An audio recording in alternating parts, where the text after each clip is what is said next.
वत्सराज जू के भैंसु पुत्र जुग महाबली, आल्हा और ऊदल चंदेल के सुलभ का, आल्हा के ईदल भौ ऊदल के भौ नरेंद्र पुत्र भय नामी और सनामी भौ चंदेल राज। महोबा के कवि कुल श्रेष्ठ जगनायक या चारण जगनिक राव द्वारा लिखित परमाल रासों की इस अमर वानगी में उल्लेख है बुंदेलखंड के दो असीम शूरवीरों।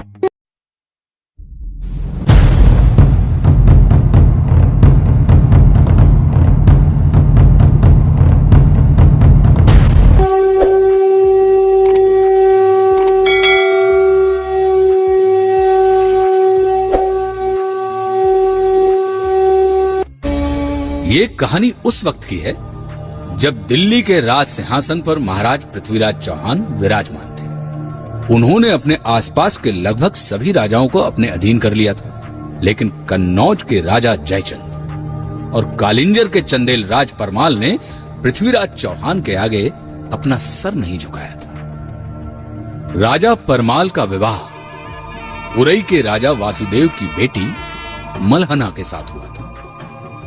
मलहना की दो छोटी बहनें भी थी, देवलदे और तिलका, जिनका विवाह राजा परमाल के दो वीर सेना नायक और सगे भाई दक्षराज और वत्सराज के साथ हुआ था। इस विवाह से महारानी मलहना इतनी खुश हुई कि उन्होंने देवलदे और दक्षराज के लिए दहसरपुरवा में एवं तिलका और वत्सराज के लिए सिरसा में दो अलग अलग भव्य महल बनवा दिए। उन्हीं दिनों राजा परमाल ने महोबा को अपनी नई राजधानी घोषित किया था। चंदेल राज परमाल की इस पवित्र भूमि में लगभग एक ही समय में 5 पुत्रों का जन्म हुआ, जो आगे चलकर महोबा के पंचवीर कहलाए। महारानी मलहना की कोख से राजकुमार ब्रह्मकुमार का जन्म हुआ। ब्रह्मकुमार एक शूरवीर योद्धा था। राजा परमाल के राजपुरोहित के घर ढेबा नामक बालक का जन्म हुआ। ढेबा वीर होने के साथ ही ज्योतिष विद्या में भी निपुण था। ढेबा को आल्हाखंड में विपत्ति का साथी कहा गया है। उसने हर विपत्ति में अपने मित्रों का साथ निभाया। ढेबा के बारे में अलहत यानी आल्हा गाने वाले आज भी ये गाते हैं, के ढेबा है ऐसो मीत मिलन को ना, के ढेबा है ऐसो मीत मिलन को ना। विपत्ति के मित्र ढेबा हैं और ढेबा जैसे मित्र आसानी से मिलते नहीं। इधर सिरसा में तिलका ने मलखान नाम के एक पुत्र को जन्म दिया। कहते हैं कि मलखान का शरीर वज्र की तरह कठोर था और युद्ध भूमि में वो अंगद की तरह पांव जमा कर लड़ता था। क्या पांव पिछाड़ी तैन न जाने जंगा टेक लड़े मलखान, यानी पांव को पीछे नहीं जाने देता था और अपनी जांघों को टेक कर लड़ता था मलखान। इधर दहसरपुरवा में देवलदे ने भी एक पुत्र को जन्म दिया, जिसका नाम आल्हा रखा गया। आल्हा के बाद देवलदे एक बार फिर से गर्भ से हो गई और तभी जब वो गर्भ से थी तो एक दिन मांडोगढ़ के बघेल राजा ने महोबा पर आक्रमण कर दिया। इस आक्रमण के लिए कोई तैयार नहीं था। इस आक्रमण ने महोबा के इतिहास में जोड़ दिया एक नया पन्ना। मांडवगढ़ के बघेल राजा ने महोबा पर आक्रमण कर दिया और चंदेल राज परमाल के भाई दक्षराज और वत्सराज को कैद कर लिया। उन्हें बंदी बनाकर वो मांडवगढ़ ले गया। लेकिन इस पर भी बघेल राजा की क्रूरता का अंत नहीं हुआ।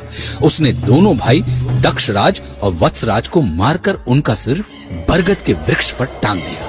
आज भी अलहत उल्लेख करते हैं कि टंगी खुपड़िया है बरगद पर बरखा सहे शीत और घाम, और आधी रतिया की बेला में रोबे ले अला को नाम। पिता की मृत्यु के कुछ महीने बाद ऊदल का जन्म हुआ। कहते हैं यही दिन जन्म हुआ ऊदल का, धरती धसी 2.5 हाथ, यानी जिस दिन ऊदल का जन्म हुआ उस दिन धरती ऊदल के भार से 2.5 हाथ यानी 2.5 हाथ धस गई। लेकिन ऊदल की माता देवलदे खुश न थी। मत दो इसे मेरी गोद में, कोई नाशक है ये। देवलदे, एक माँ होकर अपने बेटे के लिए ऐसी बातें मुंह से नहीं निकालनी चाहिए। यदि ऐसा नहीं होता मल्हाना, तो पेट में आने के 3 महीने बाद इसके पिता की मृत्यु नहीं हो जाती। इसमें इस बच्चे का क्या दोष? ये तो नियति है। जिस पुत्र ने अपने पिता का मुंह नहीं देखा, जिसके जन्म लेते ही धरती 2.5 हाथ नीचे धंस गई, वो कुलनाशक नहीं तो और क्या है? कहो ना। देवलते, तुम कटु हो गई हो। तुमसे बहस का ये उचित समय नहीं है। मल्हाना, जब आप समझ ही चुकी हैं, तो मुझे अकेले छोड़ने का कष्ट करो। हाँ, बिल्कुल। आज से मैं इस बच्चे की माँ हूँ, अपने साथ ले जा रही हूँ इसे। पर एक बात याद रखना देवलते, आगे चलकर यही बालक राज्य का नाम रोशन करेगा और अपने पिता की मौत का बदला लेगा। हे धर्म की माता है मालंदे, जो उदल को दियो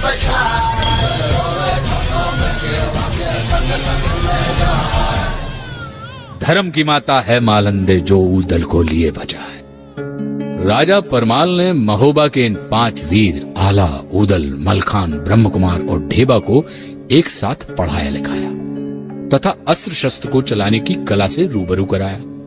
देखते ही देखते 5 बालक अपनी किशोरावस्था पार कर गए। साथ ही साथ इनकी बहादुरी के किस्से पूरे प्रांत भर में फैल गए थे। इन सब में ऊदल की वीरता से राजा परमाल काफी प्रभावित थे।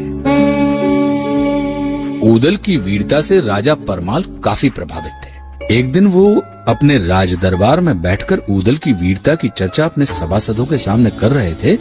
आला, ऊदल, मलखान, ब्रह्म कुमार और ढेबा, ये 5 इस आयु में भी बड़े बड़े योद्धाओं से कम नहीं है। और ऊदल की तलवार और युद्ध कौशल का तो क्या कहना। वाह!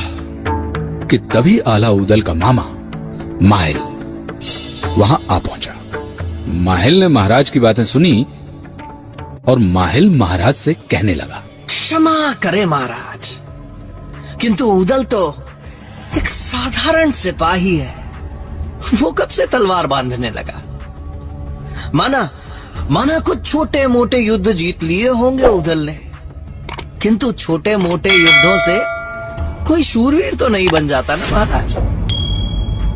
उदल तो एक साधारण सिपाही है महाराज। माहिल, तुम अपनी सीमाएं भूल रहे हो। पूरे राज दरबार में बैठे सभी सामंत एवं राजा परमाल खुद इस बात से चौंक गए। सब उत्सुकता से माहिल की तरफ देखने लगे। क्षमा महाराज, किंतु यदि ये उदल वीर होता तो मांडवगढ़ में उसके बाप का सर आज तक टंगा नहीं रहता महाराज। जब तक दक्षराज और वत्सराज के सर मांडवगढ़ से लाकर उनका अंतिम संस्कार नहीं कर दिया जाता, तब तक उनकी आत्मा को मुक्ति नहीं मिलेगी महाराज। तो अगर उदल वीर है तो इस कार्य को पूरा करके दिखाए, क्योंकि बाप का बैरी जो ना मारे तो कर बांस गीध ना खाए।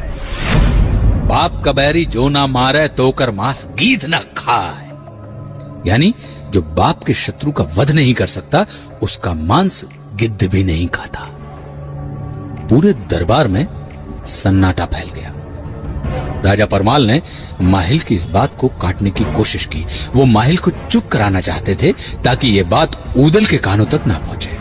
लेकिन चुनौतियां खुद चलकर यदि शूरवीरों के पास नहीं आती हैं, तो कहा जाता है कि शूरवीर खुद चलकर चुनौतियों के पास पहुंच जाते हैं।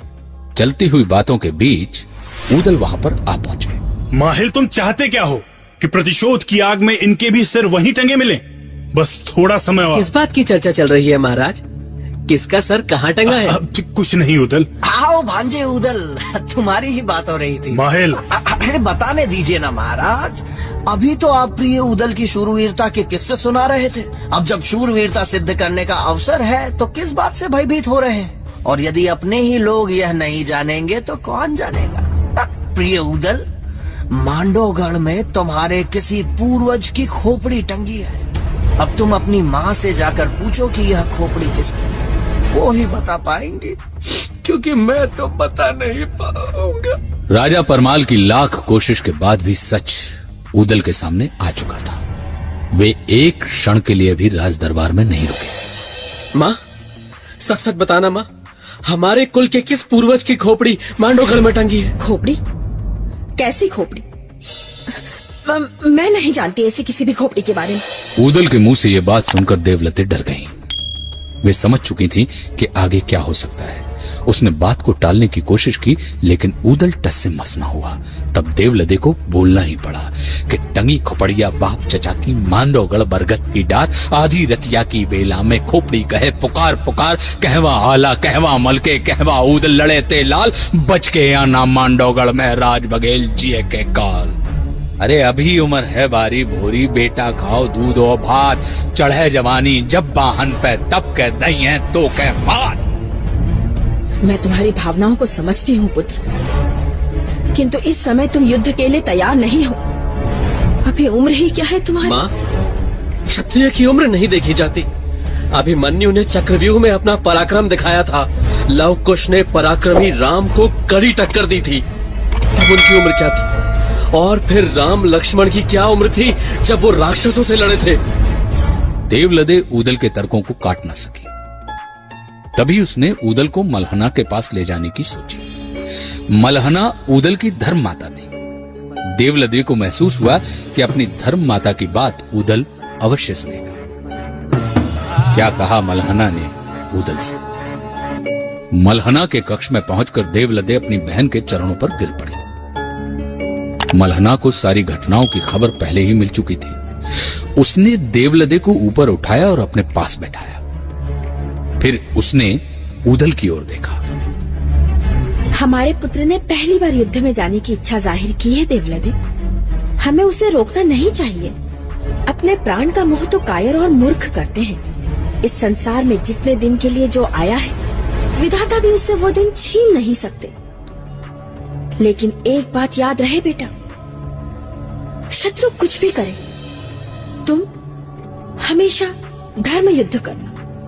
मलहना ने ऊदल को धर्म युद्ध के पाठ पढ़ाए। वे ऊदल से बोली कि बेटा, हमेशा धर्म युद्ध करना, कभी किसी से डरना नहीं, शरण में आए व्यक्ति की हमेशा रक्षा करना, बालक, बूढ़े और स्त्री पर कभी हाथ ना उठाना, युद्ध में जिस सैनिक के पास हथियार ना हो उस पर वार मत करना, और भागते हुए सैनिक को तो कभी भी मत मारना, कभी भी शत्रु से पहले हथियार ना चलाना। अपनी धर्म माता की सीख को गांठ बांधकर ऊदल राजा परमाल से आज्ञा लेने के लिए पहुंच गए। राजा परमाल ने मांडोगढ़ में इंतजार कर रही मुसीबतों से ऊदल को अवगत करा दिया। ऊदल, हमारी बात ध्यान से सुनो।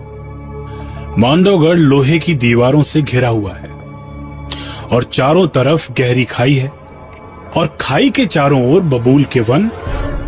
ऐसे दुर्ग को भेदना दुष्कर है। कैसे कर पाओगे? और अभी तुम्हारी उम्र ही क्या है? क्षत्रिय की उम्र ज्यादा होनी भी नहीं चाहिए महाराज। 12 बरस लो कुकर जीवे, 13 लो जिए सियार, बरस 18 छतरी जीवे, ज्यादा जीवे तो धिक्कार। तुम्हारी वीरता पे हमें कोई संदेह नहीं है ऊदल, किंतु भय शत्रुओं की कुनीतियों का है। मैं नहीं जानता कि तुम लोग ये कैसे कर पाओगे, पर इतना जरूर बता सकता हूं कि युद्ध में केवल शक्ति नहीं अपितु युक्ति की भी आवश्यकता होती है।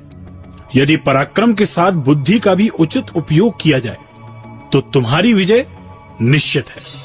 12 बरस लो कुकर जीवे और 13 लो जिए सियार, बरस 18 छत्री जीवे, ज्यादा जीवे तो धिक्कार। 12 वर्ष की आयु कुत्ते की होती है और 13 वर्ष तक सियार जीता है राजा साहब। लेकिन क्षत्रिय का लड़का यदि 18 वर्ष के ऊपर जी जाए तो उसके जीवन को धिक्कार है, क्योंकि रणभूमि में पहुंचने के सिर्फ 2 परिणाम होते हैं, वीर गति या विजय। दोस्तों, अगर आपको इस वीडियो पे कोई राय देनी हो तो आप हमें कमेंट करके बता सकते हैं। हमें आपका कमेंट का इंतजार रहता है। और हाँ दोस्तों, अगर आप लोग को हमारा वीडियो अच्छा लगे हो तो प्लीज़ हमारे चैनल को सब्सक्राइब कर लीजिए, ताकि हम आपके लिए अच्छी वीडियो बना सकें।